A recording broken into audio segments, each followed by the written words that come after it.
or yung bandage. Ano ibig sabihin bandage? Isa itong kalagayan ng pagiging kontrolado o pagiging alipin sa literal man o sa pag-iisip. Okay? Now, bakit nga ba naisulat tong Galatians 5? Last week na talakay na to na sabi rin to ni Pastor Nick at marahil na sabi rin to ni Pastor Vince last Thursday. Pero I want you to give more idea kung bakit nga ba to sinabi. Nung panahon na to, nagsulat si Paul sa mga taga-Galatia kasi madaming mga Judaizer. Ano yung mga Judaizer? Yung mga Judaizer, sila yung patuloy na nagsasabi sa mga Gentile.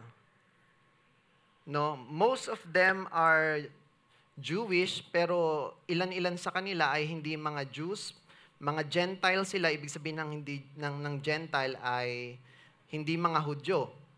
Pero pinagpipilitan nila sa mga Hintil, sa mga katulad natin, mga hindi Hudyo, na para sila ay magkaroon ng kaligtasan, magkaroon ng freedom from sin, ay kailangan nilang sundin yung mga kaugalian na ginagawa ng mga Hudyo. Pagpapatuli at pagsunod sa 10 utos o sa Mosaic law. Okay? Dito sa Galatians 2:14, ni-rebuke pa nga ni Paul, si Peter, sabi niya, if you, though a Jew, live like a Gentile and not like a Jew, how can you force the Gentiles to live like Jews? Kasi itong si Peter ay tinotolerate yung mga Judaizer dito sa Galatia. At sabi dito sa Galatians 1:6-9, if anyone preaches any gospel, sabi ni Paul, let him be accursed. Kasi yung tinuturo ng mga Judaizer ay kakaibang uri ng gospel at hindi ito yung tinuturo ng mga apostol. Sino dito yung hindi naka-attend last week? Mga hindi na-attend. Nandito kayo nun, pero hindi ko kayo nakita. Ano yun? Kaluluwa lang kayo, pumunta dito. Sino dito yung hindi naka-attend? Ayan. So, panoorin nyo yung series natin para mas maintindihan ninyo, mas maging malinaw sa inyo. Kasi hindi naman po perfect yung mga preacher natin. Minsan may mga salitang nagkakamaling sabihin ng nadudulas lang, tapos pag pinapakinggan namin sa video, ang mali pala yung sinabi ko doon. Pero sana naintindihan ng mga tao. No? Maganda may video na i-evaluate namin yung aming mga preaching. So, mas magiging malinaw kung susundan mo lahat ng series natin para mas maunawaan natin kung ano nga ba itong freedom na galing kay Kristo. Naintindihan? Okay. Sabi pa dito sa Galatians 2:16, a person is not justified by the works of the law, but through faith in Jesus Christ. Okay, now, let's start dun sa ating topic.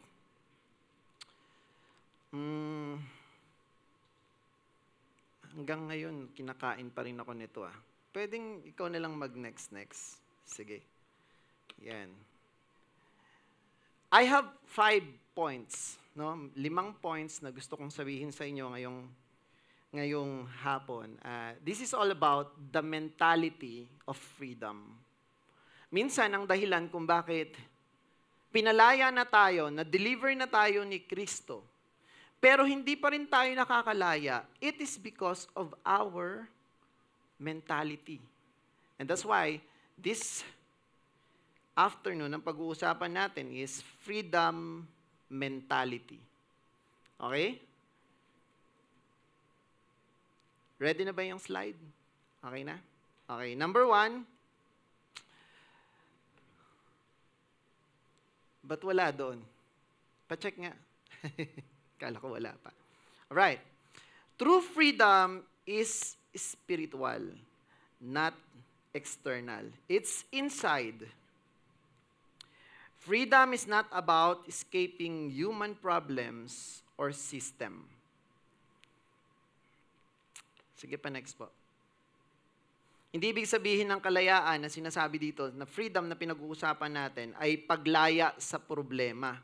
Kasi karamihan sa atin, nag-iisip na pag tayo ay nanampalataya kay Kristo, wala nang problema. Tama? Bakit? Tapos magtataka nga ngayon, bakit napakarami yung, parang mas lalo pang dumami yung problema ko nung ako ay nakakilala kay Kristo. Di ba? So, let's clear it up. It is not all about freedom from your problem or our society's problem or the system of our government. No? It's about being freed from the bondage of sin. Ang totoong kalayaan ay kalayaan mula sa kasalanan, hindi sa problema. Okay? Sabi dito sa Romans 6:17-18,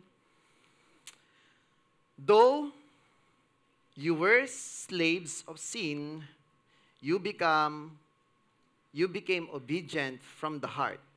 And having been freed from sin, you became slaves of righteousness. Kung gusto mo pala ng tunay na kalayaan na nanggagaling kay Kristo,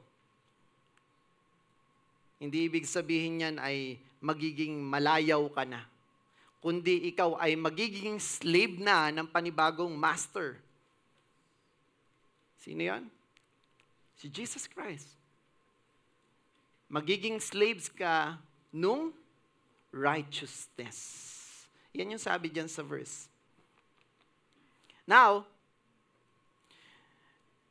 you are not free, this is the key point, you are not free, brothers and sisters, until you're a slave of Christ. Naintindihan niyo ba ako? Sino ditong gusto makalaya?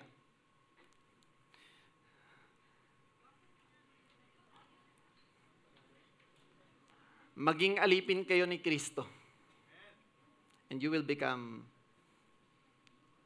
freed from sin.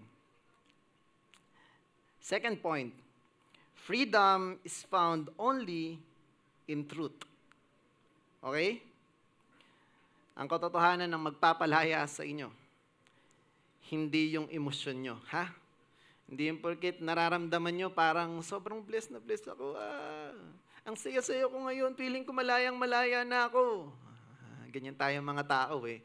Kaya pag nawala yung emosyon na yon, feeling mo, nabalik ka na naman sa pagkakakulong sa kasalanan. Ala Lord, backslider na ako. Kasi hindi mo na-feel eh. Pero ang totoo nun, hindi yung emosyon, yung nararamdaman mo, yung dahilan ng kalayaan. Hindi mo dun matatagpuan yun. Hindi sa pakiramdam na after kantahin yung my chains are gone, I've been set free. Lord, nakaka-bless, feeling ko sobrang laya ko na. Tapos pag uwi mo sa bahay, inaway ka ng kapatid mo, ng nanay mo, ng tatay mo, ng asawa mo. Parang, Lord, parang sandali lang, parang 2 hours lang yung effect ng kalayaan ko. Because it's not emotion. Freedom is found only in truth. Ano sabi dyan? Sa John 8:32? Then you will know the truth, and the truth will set you free. Okay? This is the truth. This is the truth. The truth is the doctrine about Christ. This is the truth. Ito yung katotohanan ng pinaniniwalaan ko at pinananampalatayanan ko. Itong pinag-uusapan natin ngayon. The doctrine about Christ. And this is the truth. And this truth will, ang tawag natin dito, the gospel. This is not all about personal opinion. Hindi ko to opinion o ng mga pastor na nagtuturo dito. Ito ay katotohanan. Why? Because this is from the Bible. And the Bible is the truth. And this truth about Jesus Christ and the freedom na nanggagaling sa Kanya. Ito yung katotohanan na magpapalaya sa inyo. Ang katotohanan ay hindi based sa nararamdaman mo, ulitin ko. Hindi ito self-help, hindi mo kaya mag-isa, o motivation lang na feeling mo parang okay na okay yung buhay mo ngayon, kaya parang malaya ka na. Yun nga, katulad ng sinasabi ko, marami sa atin yung feeling natin, nakalaya tayo kasi nabawasan yung problema natin. Paano pag dumating yung maraming problema sa'yo? Hindi ka na ulit malaya? Wala na ulit si Kristo sa buhay mo? Mafe-feel mo na parang malayo ka sa Kanya o wala ka sa Kanya? Ito'y salita ng Diyos o yung tinatawag nating Ebanghelyo ni Kristo. Freedom is not doing whatever you want. That's sin. Real freedom is doing what God wants you to do. Are you with me? Ang taong walang katotohanan o hindi alam ang katotohanan, akala nila malaya sila. Pero alipin pa rin sila ng kasalanan. Number 3, sa points, Christ sets you free, but to serve. Anong dahilan kung bakit ka pinalaya? You need to serve. Pinalaya ka para maglingkod, hindi para mamuhay sa sarili mong kagustuhan. Now, freedom in Christ doesn't mean independence from His authority. Or from all authority. Kasi authority rin naman yung meron yung darkness. Meron siyang authority sa atin nung tayo ay hindi pa nakakilala kay Kristo. Pero yung kalayaan na binibigay sa atin ni Kristo ay hindi ibig sabihin nun na wala nang nakakasakop sa'yo. Wala nang authority na mas mataas kaysa sa'yo. Hindi ka binigyan ng kalayaan para malaya kang gawin yung mga bagay-bagay na gusto mo lang at makalaman. It means you are no longer under the slavery of sin, but now you are a willing servant of God. Sabi dito sa Galatians 5:13, you, my brothers and sisters, were called to be free, but do not use your freedom. Do not use your freedom, yung kalayaang ibinigay sa inyo, to indulge the flesh, rather serve one another humbly in love. Wow. Galing yan, no? May pinagagawa sa'yo. Hindi sundin yung 10 utos. You cannot do that. But to love. Sabi sa Bible, the whole law, the entire law is summed up in one law, in one command. Ano yun? To love your neighbor as you love yourself. This is the one thing that you need to know. Ito yung kailangang pagsiserve na gagawin mo. To love. This is the service. Kaya nga tayo mga Kristiyano, ang pagkakaintindi sa atin ng mga tao, Kristiyano ka pa naman, pero lang aaway ka. Di ba? So, pag Kristiyano ka, hindi ka nang aaway, nagmamahal ka. Kaya yun yung ating yun yung tawag doon, yung trademark natin. Pag Kristiyano yan, hindi yan nagagalit. Nagalit ka, Kristiyano ka pa naman. Ang hirap tuloy. Kaya mahirap maging Kristiyano, Dati ayokong maging Kristiyano Pero isa lang naintindihan ko. Kung hindi ako magiging Kristiyano at mananampalataya ni Kristo, hindi ko kayang palayain yung sarili ko. Hindi ko kayang iligtas yung sarili ko sa kakayanan na meron ako. Kasi wala akong kakayanan para magawa yung mga bagay, yung batas, para ma-justify yung pagiging tao ko. Only Jesus Christ can give me justification through faith. Sa pamamagitan ng pananampalataya ko sa Kanya, I am being justified. Mentality shift. Kailangan baguhin na natin yung mindset natin. Ano sabi diyan? From I do what I want to I joyfully serve God and the people of, not only the people of God. Sabi sa Bible love your enemy. Do good to those who persecutes you. Pray for those who hurts you, who persecutes you.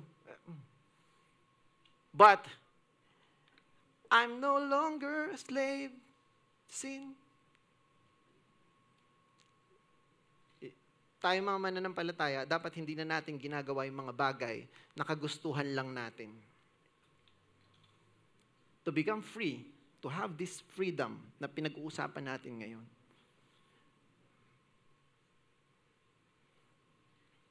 Tayo'y magiging alipin ni Kristo. Hindi ako naparito para paglingkuran. Sino nagsabi nun? Siya nga mismo Sinabi niya yun. Si Kristo mismo. Naparito ako para maglingkod. Sabi niya,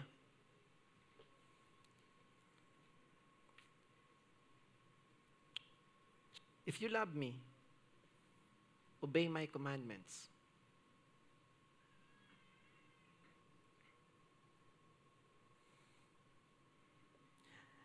Ang kalayaang bigay ni Kristo ay hindi lisensya para magkasala. Ito ay kapangyarihang mamuhay ng tama at maglingkod sa Diyos ng malaya. You are free to serve the Lord. Nakakalungkot dito sa Pilipinas kasi hindi naman tayo pinagbabawalang sumamba. Hindi naman tayo pinagbabawalan na manampalataya. Sa ibang mga lugar,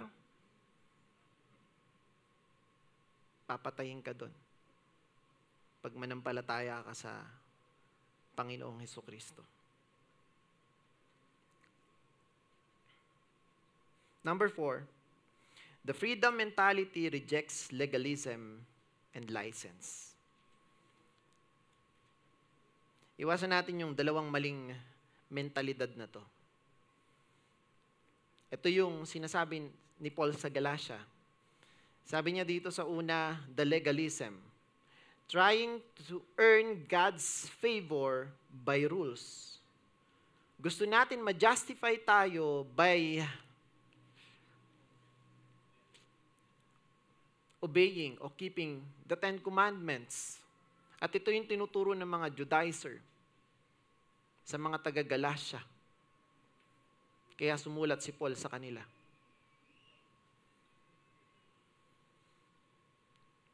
Ang tawag dito ay legalism. Hindi sapat si Kristo. Yan ang sinasabi ng mga Judaizer. Hindi sapat si Kristo. Kailangan mong sumunod. Manampalataya ka kay Kristo, tapos sundin mo yung batas. Christ plus law is equals to salvation, is equals to freedom. Pero nililinaw ni Paul, huwag kayo maniwala dito sa ganitong mentalidad.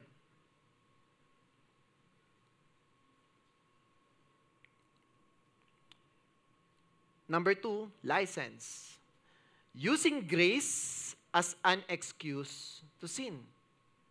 Para bang yung pananampalataya mo kay Kristo at binigyan ka ng kalayaan, ito ay lisensya mo na para gumawa ng kasalanan.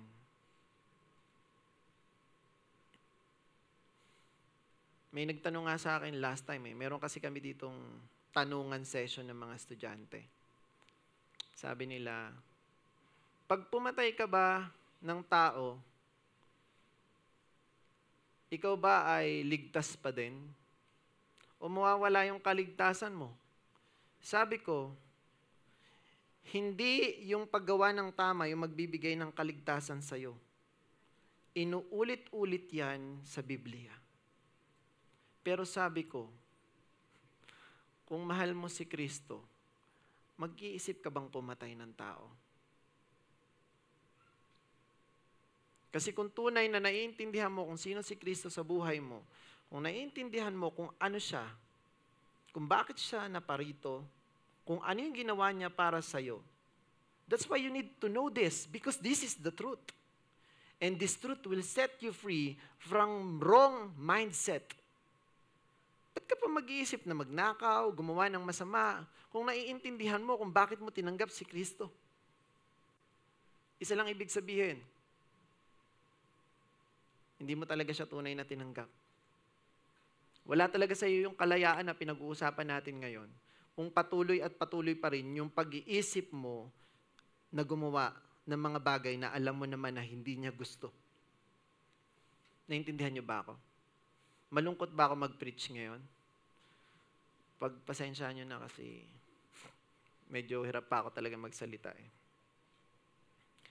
Freedom is not lawlessness. It is the power to obey God out of love. Ang kalayaan ay hindi kawalan ng batas.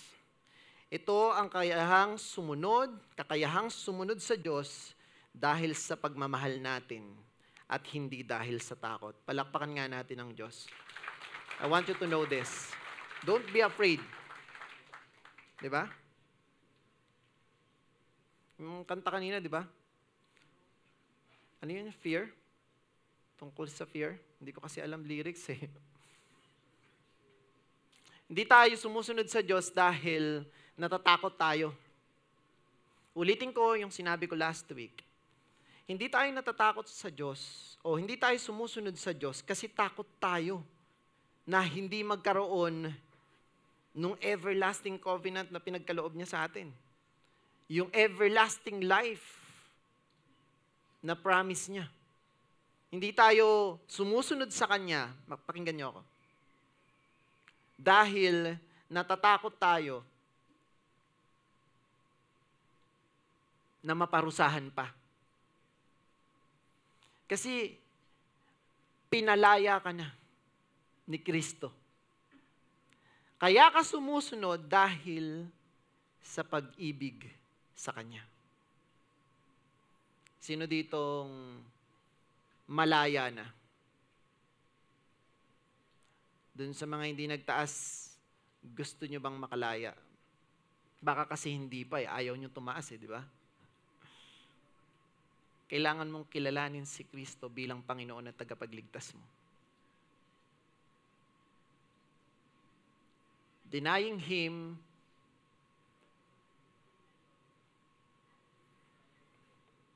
makes you guilty. Kung gusto mong magkaroon ng kalayaan, si Kristo ang kasagutan. At yung kalayaan na to, yung pagkalaya mo sa kasalanan. Dahil yung kasalanan, yung magdudulot sa'yo ng kaparusahan. Pakinggan niyo ako ng maigi. Anong sabi sa Bible? The wages of sin is, ang kabayaran ng kasalanan ay, at ang sabi ni Paul, si Kristo ang nagbigay sa iyo ng kalayaan. Mula saan? Sa kasalanan. Kaya huwag ka nang matakot. Pero huwag kang abusado. Huwag mong gawing lisensya yung kalayaang binigay sa iyo ni Kristo para gumawa ng mga bagay na hindi niya gusto. Ulitin ko, malinaw na sinabi ni Kristo, if you love me, obey my commandments. Obey my commands. Ano sabi niya? Love your enemy as you love yourself. Love one another as I have loved you. Love your enemies. Naintindihan niyo ba yun? Minsan yung kapatid niyo kaaway niyo, di ba? Minsan, madalas yung asawa nyo, ganun. Pero ang ibig sabihin ko lang, wag na kayong matakot na yung binigay na freedom ng Diyos ay pansamantala lang. Hindi na ulit bababa si Kristo para magpapako sa krus at bayaran ulit yung kasalanan nyo. Isang beses niya lang yung ginawa. Pagkatapos nun, nabuhay siyang magmuli at umakyat sa kanang luklukan ng Diyos Ama. At babalik siya para bigyan ka ng incorruptible body.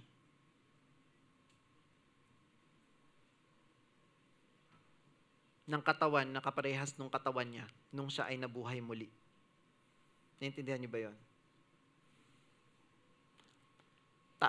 Ulit ko. Kaya tayo sumusunod, hindi dahil takot tayo, kundi tayo ay nagmamahal. Tayo ay umiibig. Naintindihan niyo ba yun? Panglima, you are free from condemnation. Wala nang hatol para sa'yo. Hindi ka na kayang i-accuse ni Satan, the accuser. Kaya, pag may pagkakataon sa buhay mo, bago ka matulog, guilty ka sa mga ginawa mo, si Satan yung nagsasabi sa'yo na, hindi mo talaga tinanggap si Kristo kasi yun sama-sama mo. Binubulungan ka ni Satanas. He's the accuser. He accuses us night and day. The Bible tells us that. Sabi dito sa Romans 8:1, therefore, there is now no condemnation for those who are in Christ Jesus. Hindi ka nahahatulan. Wala nang condemnation, wala nang magko-condemn sa'yo. Because you are now in Christ Jesus. Are you with me? A freedom mentality, understand that Christ has paid it all. You are not condemned anymore. Palakpakan na nga natin, Diyos.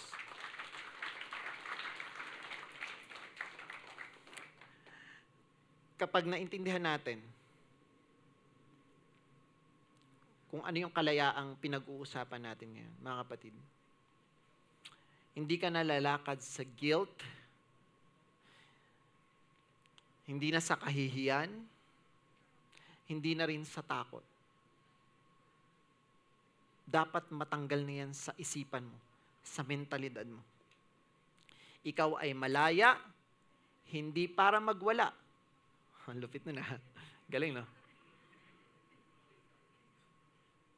Kundi para maglingkod ng may kagalakan. Naintindihan?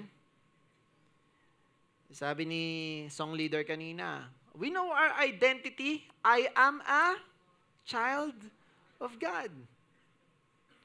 You are no longer a slave to sin. I am a child of God. And that's your identity right now. Pwede mo ba yan sabihin sa katabi mo? I am a child of God. Bumawi ka. I'm no longer a slave to sin.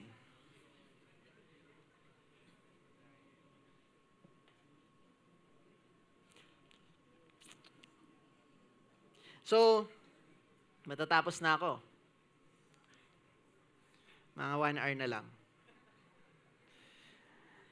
Alam niyo ba na hindi lang naman sa New Testament nangyari yung pagpapalaya ng Diyos. Maraming pangyayari na pinalaya ng Diyos yung kanyang bayan. Yung pinaka-classic na example, yung pagpapalaya mula sa Ehipto, from the bondage of Egypt. Pinalaya sila at ginamit yung isang tao. Sino yon? Si Moses. At nangako yung Diyos ng isang lugar na punong-puno ng grains and honey, ng masaganang lugar para sa kanila. Papalalayain kayo from the bondage of this Egypt. Yung place na yon, sabi doon, bibigyan kayo ng panibagong lugar ng Diyos. Ito yung pinangakong lugar. Anong lugar yung pastor? Canaan. Alam nyo ba na mula sa Egypt papunta sa Canaan sa Israel,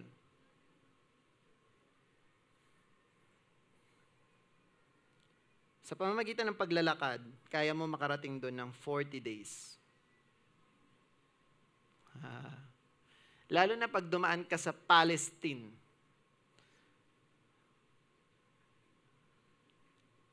Pero sabi ng Diyos, hindi ko sila papadaanin sa Palestine. Dito mo sila padaanin sa Red Sea. Kasi baka pag nakaranas sila ng paghihirap o ng gera, bumalik sila dun sa kanilang pagiging slavery mindset. Yung 40 days, kaya yang sa pinakamabilis na, siguro private jet o private airplane, 20 minutes lang yung biyahe niyan. 20 minutes. Mula sa Egypt papuntang Israel, it will take you 20 minutes. How come umabot sila ng 40 years? Alam niyo ba kung gaano katagal? Basahin niyo yan, yung Exodus. Yung buong Exodus, makikita niyo yan, Exodus yan eh. Nandiyan yung kwento ni Moses, na dapat 40 days lang nandun na sila sa pinangakong lupa. Pero umabot sila ng 40 years. You know the reason? Kasi the Lord wants them to change their mind. Kasi kung paparatingin sila dun sa lugar na pinangako, ang tindi nun. Marami silang pagdadaanan. Maganda yung lugar, pero maraming nandun na mga lahi.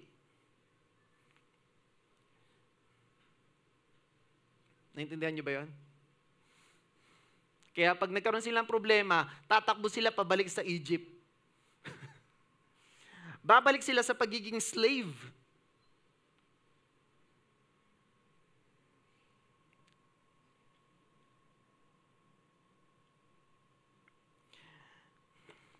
Kaya binigyan sila ng panahon. Sa totoo nga lang yan, pag pinag-aralan mo yung storyang yun, 2 lang yung nakapasok. Mula dun sa henerasyon na umalis mula sa Egypt. Sino lang yung nakapasok? Tama ba ako, pastor? 2 lang. Si Joshua at sino? Caleb. Yung anak ko.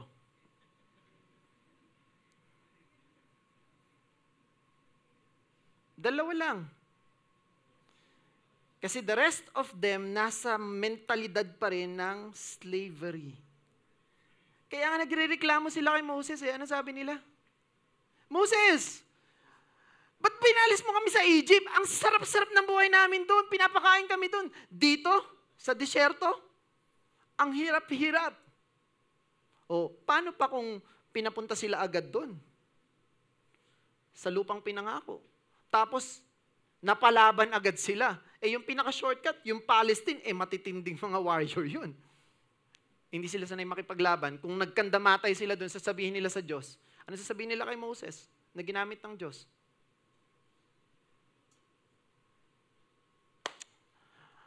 Moses naman eh.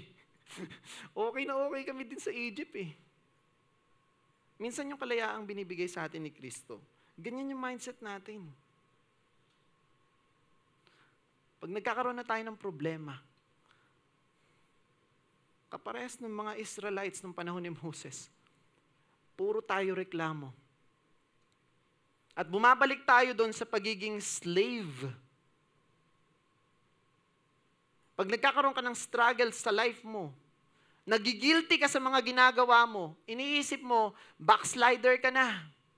Wala na si Kristo sa buhay mo. Pero ang totoo, hindi siya umalis. Ikaw lang yung nakalimot. Ikaw lang yung nawala. Susundan niyo ba ako?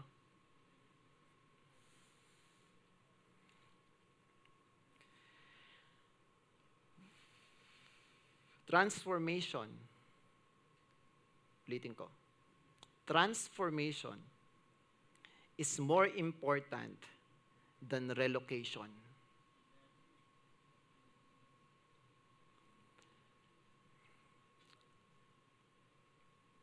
Kung yung buhay mo dati, nandito ako dati sa masamang gawain. Ngayon, nalipat na ako dito sa bagong lugar, sa bagong sitwasyon. Dati, ito yung mga kasama ko. Ngayon, ito na.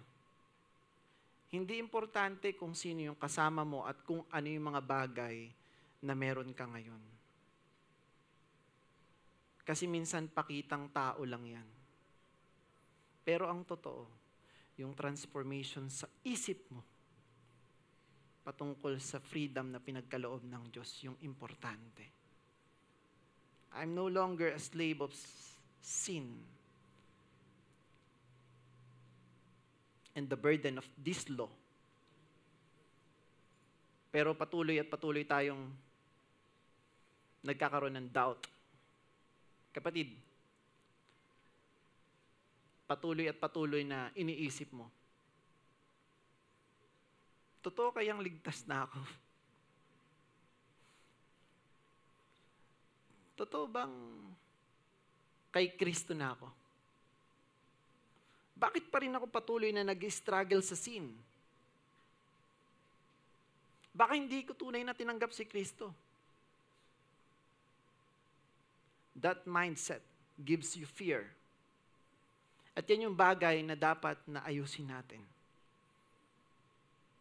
Hindi ko sinasabing huwag kang magkaroon ng takot sa paggawa ng kasalanan. Kasi baka yung kasalanan gagawin mo, ikakukulong mo. O kaya naman, ikamamatay mo. Matakot ka naman sa bagay na yun kasi may purpose ka pa eh. Pero kung yung takot na lang na yun, yung nagiging dahilan kung bakit hindi mo totally nagagawa yung mga bagay na dapat mong gawin bilang nakiisa kay Kristo. You need to change your mind. You need to have the freedom mentality.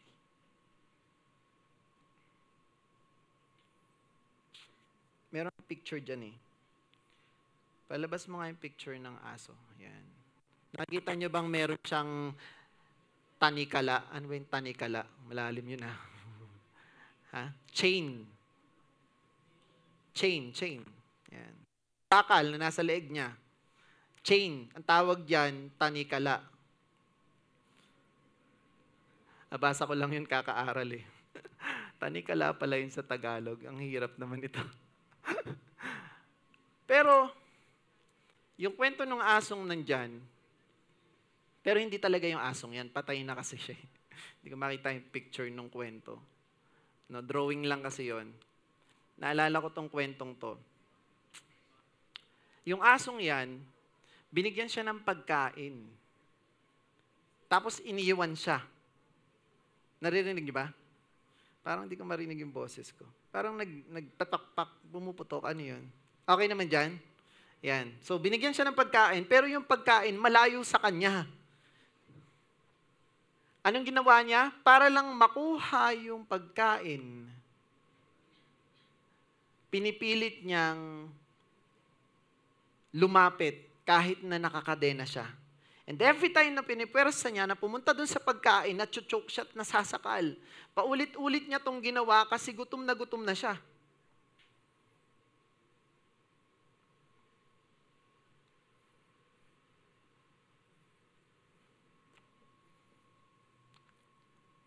hanggang sa ma-mindset siya na hindi niya talaga maaabot yung pagkain.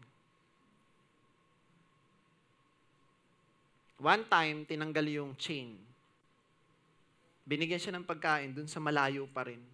Hindi siya lumalapit.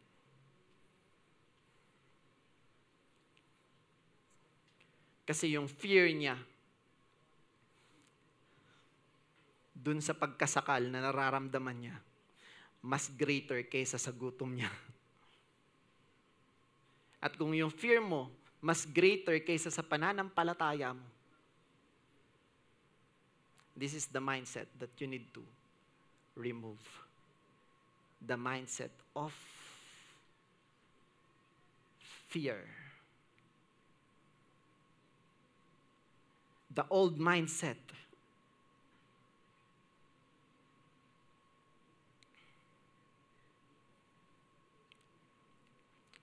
Dito na ako matatapos. Sabi sa Matthew 4:17, from that time on, Jesus began to preach. Repent. This is the first preaching that Jesus Christ did. Repent, for the kingdom of heaven has come near.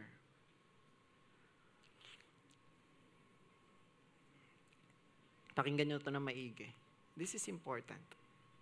I think this is one of the best revelation na pwedeng ma-reveal sa inyo ng Diyos pag naunawaan niyo yung verse na to. Naririnig ko na to matagal na panahon na. And that repent,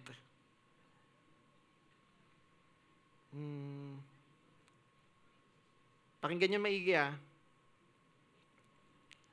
because of my curiosity, dyan sa kingdom of heaven, and then the word repent, I studied that verse. At marami din naman nakakaalam na ang ibig sabihin ng repent ay pagsisisi. Tama ba? Pagsisisi. Now, when I look back, when I read the Greek book of this repent, I see this word. Ito yung ginamit na salita. Anong salita yan? Metanoia. Metanoia meaning, meta means after or change. Noia means mind or intellect. Kaya nung sinearch ko yung metanoia, ang ibig sabihin ay change of intellect. Change of mind. Mga kapatid, pakinggan nyo ito ng maigi. Change of mind. Change of one's mind. Sa tinagal-tagal na panahon,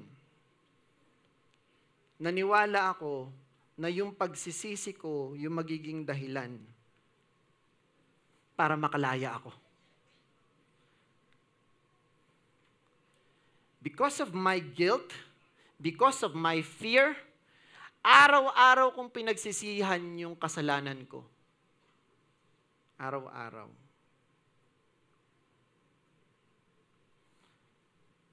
Metanoia means change of mind.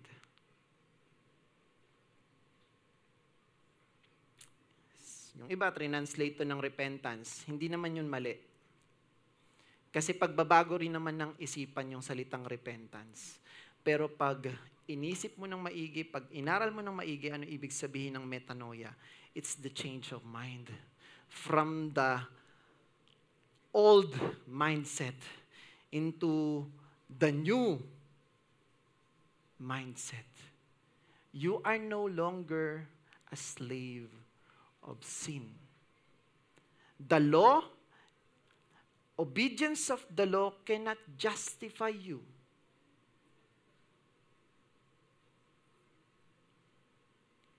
Only Christ can give you freedom.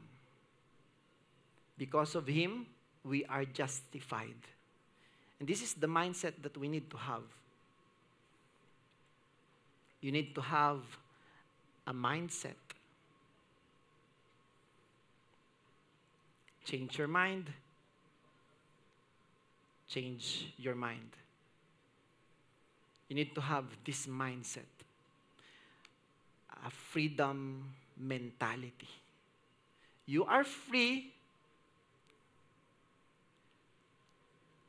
Free ka na sa kasalanan. Free ka na sa takot, sa pagdududa. Free ka na sa burden, sa pagsunod sa batas. You are now a slave of Christ. You are free. What you need to do is to do what Jesus wants us to do. Love. And this freedom is the love of God. Ito yung dahilan, patunay na minamahal tayo ng Diyos. Kasi kapatid, makinig ka. You cannot save yourself. You cannot give yourself.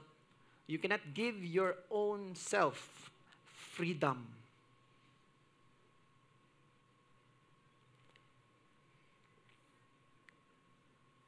God loves us. He gave His only Son. He gave Jesus Christ. Siya yung nagbayad ng lahat ng kasalanan mo. It is fully paid.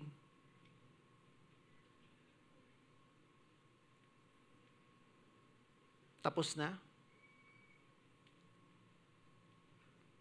All you need to do is to have faith kay Kristo. Naintindihan niyo ba to? Naintindihan niyo po ba ako? Change your mind.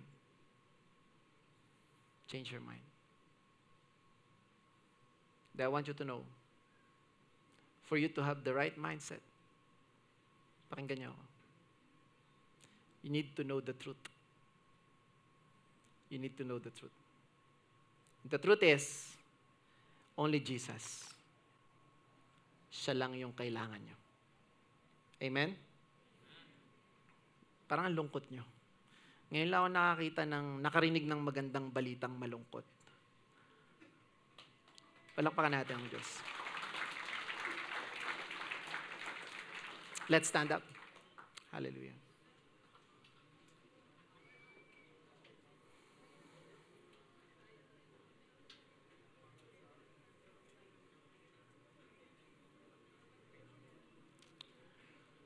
Let's evaluate ourselves. Are you still afraid?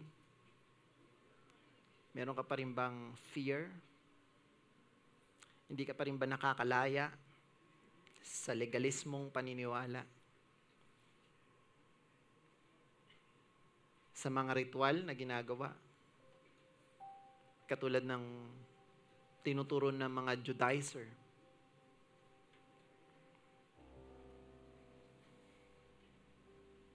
Palayain mo na yung sarili mo sa duda at takot. Ay, sorry. Hindi mo pala kaya yon. Hayaan mong palayain ka ni Kristo sa takot at duda. You pray to Him. Right now, as in now. You close your eyes. You pray to Jesus. Come on. You ask Him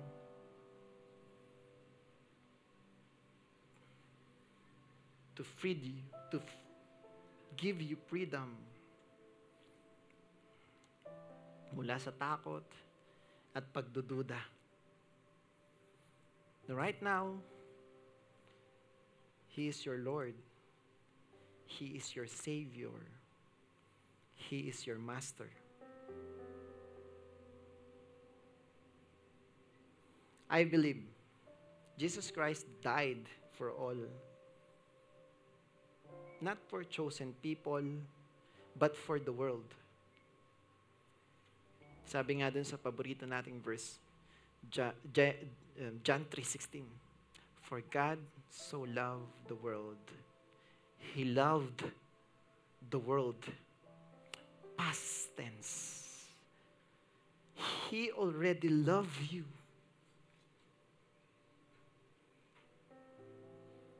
Hindi ka pa pinapanganak.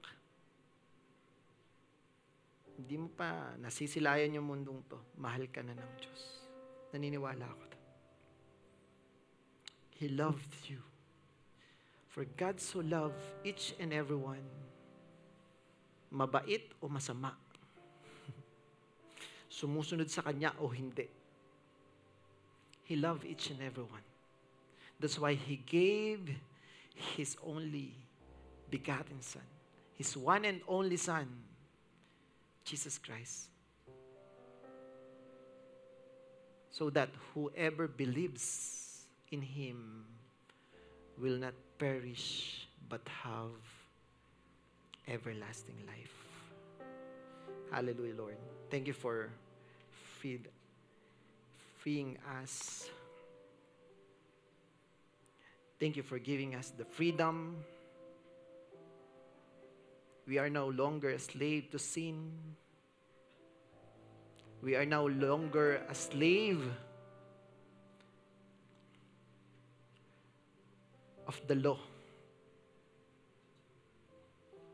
We are free because of Christ. Hallelujah, Lord. We praise you this afternoon. We worship your name. Tunay na dakila kayo at mapagmahal. O Ama, salamat dahil sa kalayaang ipinagkaloob niyo sa amin. Kalayaan na naging dahilan kung bakit marunong din kaming magmahal ng kapwa namin. Lord God, salamat dahil patuloy niyo kami binibigyan ng mga aral na magbibigay sa amin ng mga katotohanan upang kami tuluyang makalaya, lalo-lalo na sa mentalidad, sa mindset na mali. Lord God, we worship you for the words, sa mga salitang ibinibigay niyo sa aming mga puso. Lord, ngayong hapon, patuloy naming itinataas yung inyong pangalan. Nananalangin din po kami ng gabay ninyo sa lahat ng pagkakataon. Kami, O Diyos, ay nananampalataya at sumasamba na si Kristo ang dahilan kung bakit kami nabubuhay. Dahil siya ang aming Panginoon, tagapagligtas. Siya ang dahilan kung bakit kami ligtas at malaya na. Oh, hallelujah. Thank you, Jesus. Lord God, we praise you and we glorify your name. In Jesus' name we pray. Amen. Hallelujah.